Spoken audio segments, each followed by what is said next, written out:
Shalom, que la grâce et la main de Dieu reposent sur vous au nom de Jésus-Christ. Je suis encore là pour restaurer l'espoir et la foi de quelqu'un.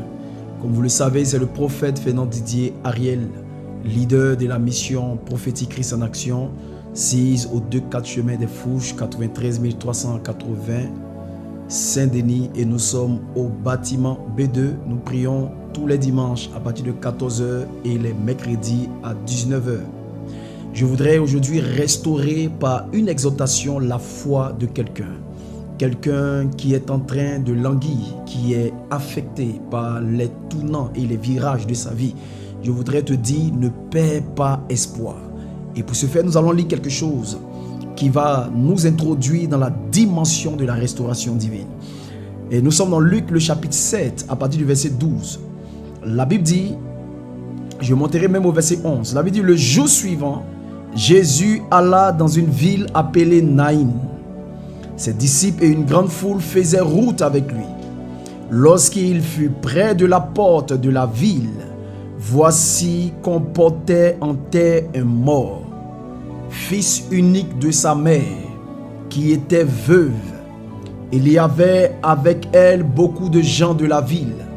Le Seigneur, l'ayant vue, fut ému de compassion pour elle et lui dit, ne pleure pas. Il s'approcha et toucha le cercueil. Ceux qui le portaient s'arrêtèrent. Il dit, jeune homme, je te le dis, lève-toi. Et le mort s'assit et se mit à parler. Jésus le rendit à sa mère.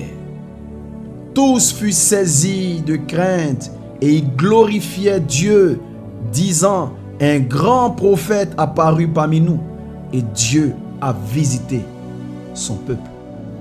Waouh! Comment cette histoire est magnifique. Une histoire particulièrement agréable. Elle commence difficilement, elle s'achève avec beaucoup d'espoir. Ce que vous devez savoir, la ville de Naïn est une ville stratégique. Déjà, le nom Naïn veut dire beauté.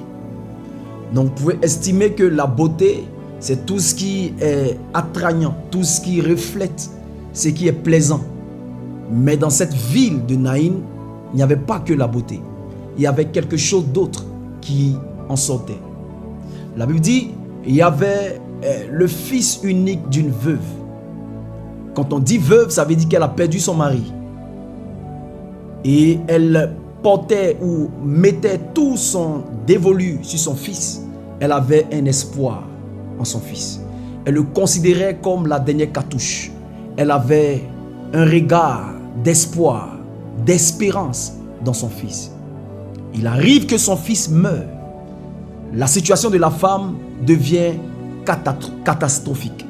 Donc, de Naïn la beauté, il y a la catastrophe. De Naïn la beauté, il y a la douleur. De Naïn la beauté, il y a la tristesse. De Naïn la beauté, il y a le désarroi, la panique, un bourrasque qui s'est produit dans la vie de cette femme. Un chamboulement terrible qui a bouleversé la vie de cette femme. Regardez quelque chose. La Bible dit qu'on portait l'enfant dans un cercueil pour aller l'enterrer. C'est-à-dire qu'il sortait, il y avait deux cortèges. Le premier cortège, c'est le cortège de la mort qui sortait de Naïn, de la ville de Naïn. Et le deuxième cortège, c'est le cortège de la vie qui rentrait dans la ville de Naïn. Et lorsque les deux vont se rencontrer, regardez ce qu'il va se passer. Le cortège de la vie, du mort qui sortait de la ville et le cortège de la vie. Regardez un peu la rime. Le cortège de la ville qui était la mort et le cortège de la vie qui était Christ. Et lorsque les deux vont se rencontrer, la vie va commencer à s'imposer. Regardez ce qui va se passer. Jésus, avant qu'il ne ressuscite l'enfant, il va parler à la mère. Pourquoi il parle à la mère et pas aux morts? Parce qu'il veut d'abord restaurer l'espoir. Je vous dis une chose, Dieu ne fera jamais le miracle sans d'abord restaurer ta paix. Il veut d'abord restaurer ton espoir. Il veut d'abord s'aimer en toi la graine de la parole. Tu dois entendre sa voix avant le miracle. Il n'y a pas de miracle sans voix. Tous les miracles qui arrivent dans la vie de l'homme, c'est parce qu'on a entendu une voix. Et c'est la voix d'espoir. Aujourd'hui, je suis la voix de l'espoir. Cette voix que tu entends pour la résurrection de ton fils, la résurrection de ce projet, la résurrection de ta santé, la voix de l'espoir a d'abord été donnée à cette femme. Ne pleure pas. Si c'était d'autres personnes, ils seraient allés directement vers le mort. Lève-toi. Mais Jésus veut d'abord restaurer l'espoir, restaurer le cœur de cette femme qui a été mis en lambeaux, le cœur de cette femme qui a été déchiré. Parce que tout miracle commence lorsque la paix de Dieu touche ton cœur. Dieu ne peut pas t'accorder un miracle si ton espoir n'est pas restauré.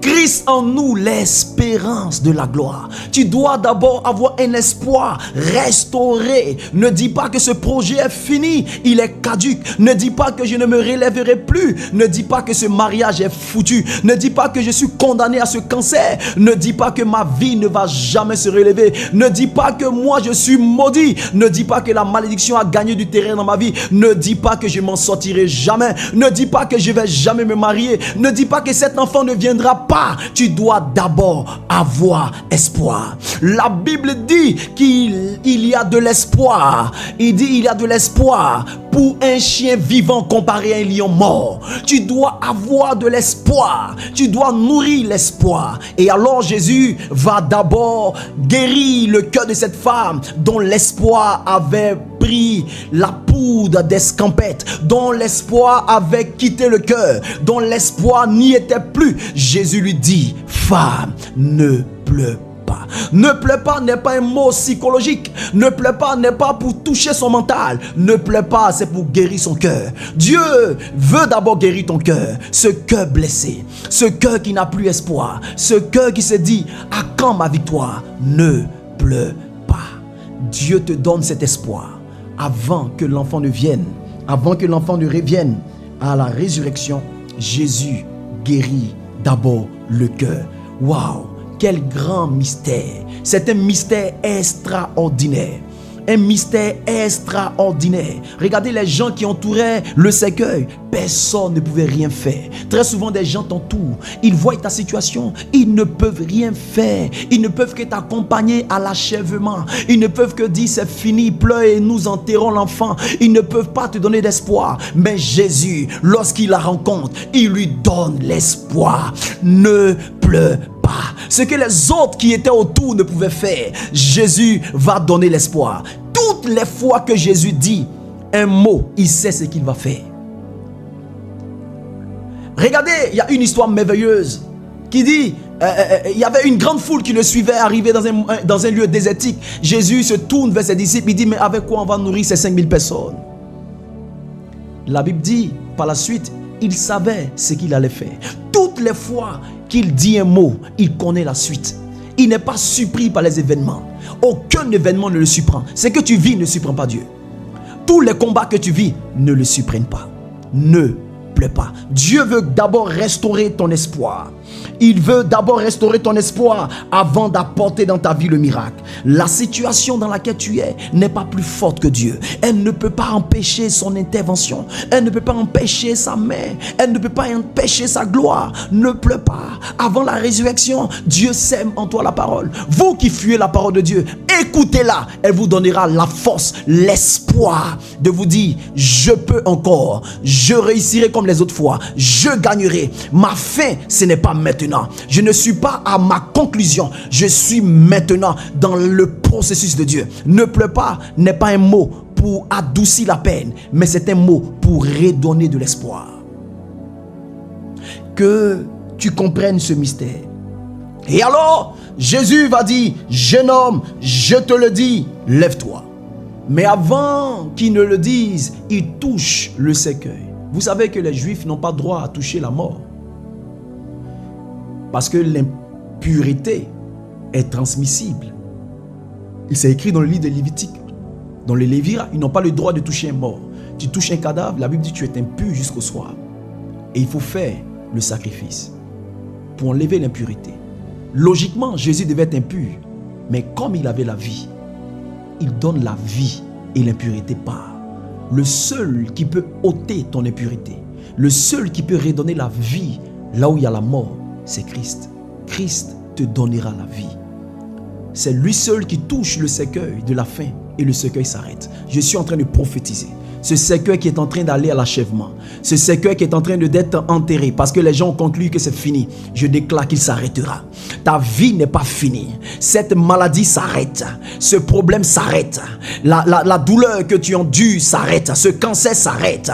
Oui, cette peur de dormir s'arrête. Les nuits cauchemardesques s'arrêtent.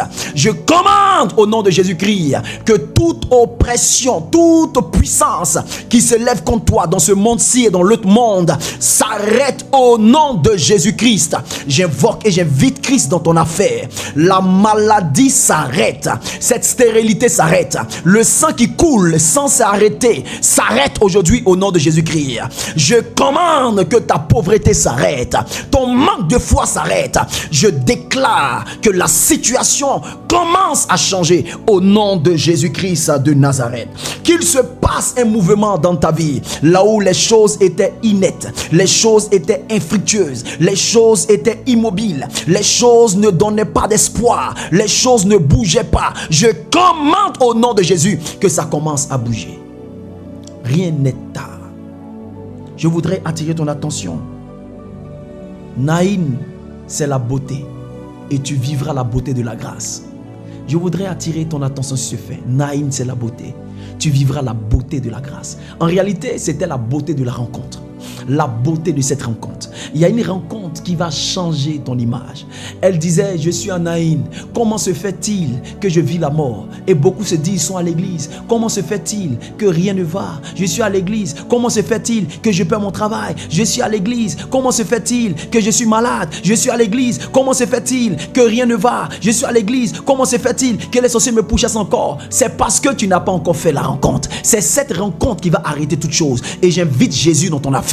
Cette rencontre va bousculer, va chambouler, va créer un changement radical dans ta vie au nom de Jésus-Christ de Nazareth. Alléluia. Maintenant que Jésus ressuscite l'enfant, la Bible dit, il le redonne à sa mère. Jésus ne va pas seulement établir, il ne va pas seulement opérer une résurrection, il va rétablir une relation. Il le redonne à sa mère pour dire la relation est rétablie. Christ ne fait pas seulement le miracle pour le miracle, il le fait pour rétablir quelque chose. Il y a une chose qui a été détruite dans ta vie, mais la relation sera restaurée. Il le redonne à sa mère. Écoute, c'est celle qui a reçu la parole, c'est à elle on redonne l'enfant. Frère, si tu ne reçois pas la parole, tu ne recevras pas. Pour que le miracle vienne, tu dois écouter cette voix qui dit ne pleure pas. Quand tu cesses de pleurer, on te donne ton enfant. C'est le processus. Arrête de pleurer. La chose que tu as perdue reviendra. Elle part morte, elle reviendra vivante. Elle part dans le désarroi, elle reviendra dans l'espoir. Ce n'est pas terminé. Alors je déclare maintenant et je prie que la main de Dieu vous localise au nom de Jésus-Christ de Nazareth.